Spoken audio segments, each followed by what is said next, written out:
Hi parents. குழந்தைங்க நல்லா படிச்சுட்டே இருக்கும்போது திடீர்னு பாத்தீங்க அப்படின்னா சரியா இப்ப படிக்கிறது இல்ல. ஸோ அந்த மாதிரி பார்த்துருக்கோம். சில குழந்தைங்க வந்து கிரேட் 10th வரைக்கும் நல்லா படிச்சாங்க. +1 +2 போனதுக்கு அப்புறமே பாத்தீங்க அப்படின்னா திருப்பி ரொம்ப ஒஸ்ட் ஆயிட்டாங்க அப்படின்னு சொல்லிட்டு பார்த்துக்கலாம். இல்லைன்னா அப் டு 5th ஸ்டாண்டர்ட் வரைக்கும் நல்லா தாங்க படிச்சாங்க. 6th 7th போகும்போது ஒரு சேஞ்ச் இருக்கு. மாதிரி இப்ப சுத்தமா படிப்புல இன்ட்ரெஸ்டே இல்லாம போயிட்டாங்க. மார்க்ஸ் எல்லாம் பாத்தீங்க அப்படின்னா சிங்கிள் டிஜிட்ல வாங்குறாங்க. ஸோ இந்த மாதிரியான கம்ப்ளைண்ட்ஸ் எல்லாம் நம்ம பார்ப்போம். ஸோ ஏன் அப்ப குழந்தைங்க நல்லா படிச்சுட்டு இருக்கும் போதே சடனா அவங்களோட படிப்புல மார்க்ஸ் லோ ஆகுது, இன்ட்ரெஸ்ட் லோ ஆகுது அப்படிங்கறத நம்ம தெரிஞ்சுக்க போறோம். நான் Sivasankari, counselling psychologist, student support educator, Arjuna readiness லேர்னிங்ல இருந்து. ஸோ இந்த வீடியோல நம்ம தெரிஞ்சுக்க போறது எதற்காக குழந்தைங்க நல்லா படிச்சுட்டு இருக்கும் போதே அவங்களுடைய மார்க்ஸ் எல்லாமே அப்படி குறைஞ்சிட்டே போய் படிப்புல ஒரு இன்ட்ரெஸ்ட் இல்லாத ஒரு சூழ்நிலைக்கு தள்ளப்படுறாங்க அப்படிங்கிறது தான். ஸோ பொதுவா பேரண்ட்ஸ் என்ன நினைச்சுப்பாங்க அப்படின்னா, நல்லா படிச்சுட்டு இருந்தாங்க, இப்ப நல்லா படிக்கிறது இல்ல, ஸோ கவனம் குறைவாயிடுச்சு, விளையாட்டு புத்தி அதிகமாயிடுச்சு. ஸோ இந்த மாதிரியான சாக்குகள் அவங்களுக்குள்ளேயே சொல்றதை நம்ம கேட்டோம். ஆனா உண்மை என்ன அப்படின்னா, உண்மையாவே குழந்தைக்கு எமோஷனலி ரொம்ப டிஸ்டர்ப் ஆயிருக்காங்க, எனக்கு இந்த இடத்துல ஹெல்ப் தேவைப்படுது அப்படிங்கறத நம்ம கிட்ட இன்டைரக்டா அவங்க சொல்ல முயற்சிக்கிறதுக்கான ஒரு அணுகுமுறை தான் அவங்களோட கற்றல்ல அவங்க மொத்தமா பின்தங்கி போறது. நல்லா படிச்சுட்டு இருக்கும் போது அப்படின்ற ஒரு ஸ்டேஜ். அப்புறம் ஏன் இப்ப படிக்கவே இல்லை, படிக்காம போறாங்க, இன்ட்ரெஸ்ட் குறைஞ்சிருச்சு, அது மாதிரி படிப்பு அப்படிங்கிற ஒரு விஷயத்து மேல வந்து ஒரு அலட்சிய போக்கு காமிக்கிறது, இதெல்லாம் எதனால ஏற்படுது அப்படின்னா எமோஷனல் பர்ன் அவுட் வந்து குழந்தைக்கு இருக்குது அப்படிங்கிறத நம்ம புரிஞ்சுக்கணும்.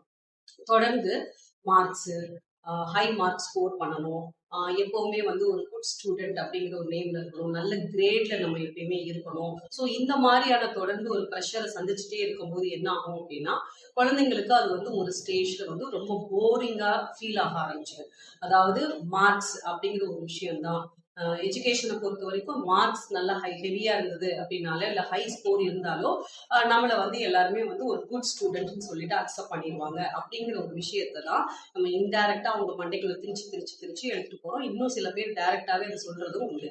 ஸோ இதை கேட்டு அந்த பிரெயின் ஒரு ஸ்டேஜ்ல என்ன ஆயிடும் அப்படின்னா மென்டலி ரொம்ப டயர்ட் ஆயிடும். எப்படி நமக்கு ஒரு எமோஷனல் பேர்ன் அவுட் ஆகும்போது எந்த வேலையுமே செய்ய பிடிக்காம, யார் கூடயும் பேச பிடிக்காம அப்படியே நம்ம வந்து தனிமையா இருக்க விரும்புவோமோ, அதே மாதிரிதான் குழந்தைங்களுக்குமே அவங்களுக்குன்னு இருக்கிற ஒரே வேலை இந்த படிக்கிறது அப்படிங்கிறது தான். இந்த படிக்கிற ஒரு விஷயமே அவங்களுக்கு ஒரு மென்டல் ப்ரெஷரை ஏற்படுத்திடுச்சு அப்படின்னா அவங்க டோட்டலா அதுல இருந்து வெளியே வர்றதுக்கு தெரியாம என்ன பண்ணுவாங்க அப்படின்னா அதுக்குள்ளேயே அந்த இடத்துக்குள்ளேயே பாத்தீங்கன்னா பர்ஃபார்மன்ஸை புவரா காமிக்கிறது, அப்புறம் வந்து ஹோம்ஒர்க் செய்யாம போறது, அதுக்கப்புறம் வந்து சப்ஜெக்ட்ஸ்ல ஃபெயில் ஆகுறது, கிளாஸ்ல வந்து சரியா கவனிக்காம இருக்கிறது, இன்கம்ப்ளீட்டா நோட்ல எழுதாம போறது. ஸோ இந்த மாதிரியான ஒரு விஷயமா வந்து ஸ்டார்ட் பண்ண ஆரம்பிப்பாங்க. ஸோ அப்ப இதுக்கு நம்ம ஒரு பேரண்டா என்னென்ன மாதிரியான சப்போர்ட் குழந்தைங்களுக்கு கொடுக்கணும்னு தான் இந்த இடத்துல நம்ம யோசிக்கணும்.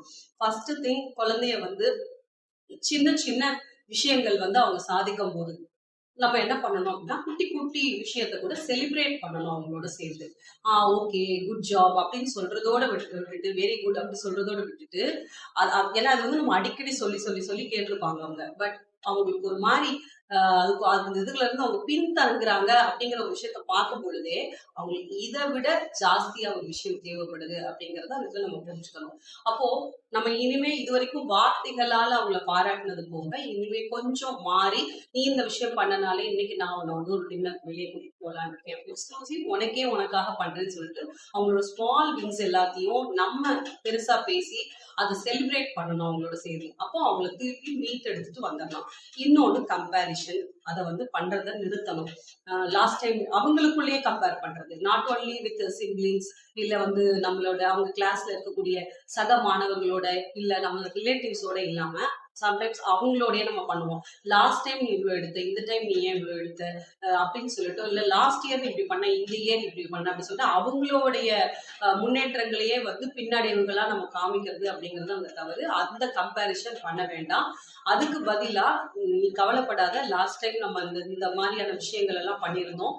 ஸோ இப்போ நம்ம வந்து இதை வந்து கம்பேரிஷன் அப்படிங்கிறத விட அவங்களுக்கு நம்ம காமிக்கலாம், நீ எவ்வளவு நல்லா இருந்த பாரு, இப்ப இந்த இடத்துக்கு நம்ம வந்துட்டோம், நீ கவலைப்படாத, நமக்கு உன்னைக்கு எந்த ப்ராப்ளமா இருந்தாலும் சொல்லி சார்ட் அவுட் பண்ணலாம். கூட நானும் இருக்கிறேங்கிற ஒரு அஷூரன்ஸ் அந்த இடத்துல நம்ம கொடுக்கணும். ஸோ இதுல கம்பேரிஷன் இல்லாம அவங்களோட முன்னாடி அவங்க என்னவெல்லாம் சாதிச்சாங்கன்னு சொல்லி அதை கண் முன்னாடி எடுத்து காட்டி அது ஒரு மோட்டிவேஷனல் ஃபேக்டரா நம்ம எடுத்துட்டு வரணும். ஸோ இந்த மாதிரி நம்ம அணுகும்போது அவங்கள திருப்பியும் அந்த பழைய நிலைக்கு அழகா மீட்டெடுத்துட்டு போக முடியும். முதல்ல அதெல்லாம் விட ரொம்ப முக்கியமான ஒரு விஷயம், இந்த மாதிரி ஒரு பின்னடைவு ஏற்பட்டிருக்குது அப்படின்னா அவங்களுக்கு கண்டிப்பா ஒரு பிரேக் தேவைப்படுது அப்படின்ற ஒரு அர்த்தம். ஸோ ப்ரெஷரா இல்லாம உனக்கு இப்ப என்ன பண்ணணும்னு தோணுதோ அந்த அளவுக்கு நீ பண்ணுன்னு சொல்லி ஒரு ரிலாக்ஸேஷன் அந்த இடத்துல கொடுத்து அந்த மாதிரி அவங்கள மெதுமெதுவா நகர்த்திட்டு போறதுக்கு முயற்சி பண்ணணும்.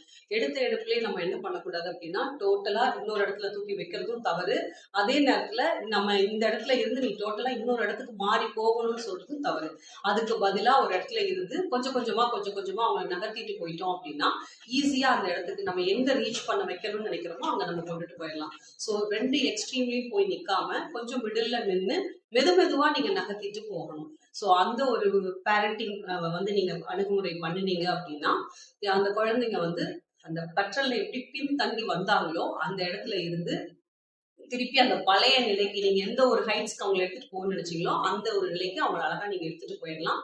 ஸோ ஃபர்ஸ்ட் தவிர்க்க வேண்டிய ஒரு விஷயம் கம்பேரிஷன் வேண்டாம். அவங்களோட சுய இதுவே வந்து மதிப்பிடக்கூடாது. அடுத்து வந்து அவங்களுக்கு எமோஷனல் பேர்ன் அவுட்ஸ் இருக்கிறது அப்படிங்கறத புரிஞ்சுட்டு அதுக்கு ஏத்த மாதிரி எங்க ரிலாக்ஸேஷன் கொடுக்கணுமோ எங்க பிரீதிங் ஸ்பேஸ் கொடுக்கணுமோ அங்க பிரீதிங் ஸ்பேஸ் கொடுக்கறது.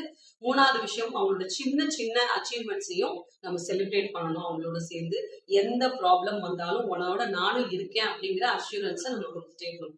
இந்த விஷயங்கள்லாம் நீங்க பண்ணினீங்க அப்படின்னாலே குழந்தைங்களை அழகா கற்றலில் பின்தங்கி இருக்கிறாங்க இப்போ அப்படின்னாலும் அவங்கள அழகா எந்த ஹைட்ஸ்க்கு எடுத்துட்டு போகணுமோ அந்த ஹைட்ஸ்க்கு எடுத்துட்டு போக முடியும். ஸோ இந்த டிப்ஸ் அண்ட் கைடன்ஸ் உங்களுக்கு உபயோகமா இருக்கும்னு நினைக்கிறேன். யாரோட இதை நீங்க பகிர்ந்துக்கிட்டா அவங்களுக்கு உபயோகமா இருக்கும்னு நினைக்கிறீங்களோ அவங்களோட இந்த வீடியோவை பகிர்ந்துக்கோங்க. உங்களுக்கு தனிப்பட்ட ஆலோசனை இல்லை என்னோட குழந்தைக்கு வந்து கற்றல் பின்தங்கி இருக்கிறாங்க அவங்களுக்கு என்ன மாதிரி விஷயங்கள் ஒரு பேரண்டா நான் செய்யணும் அப்படின்னு ஆலோசனை தேவைப்படுது அப்படின்னா ஸ்கிரீன்ல தெரியல எனக்கு இதை தொடர்பு. அடுத்த ஒரு வீடியோல வேற சில தலைப்புகளோட மீண்டும் சந்திக்கிறேன். நன்றி.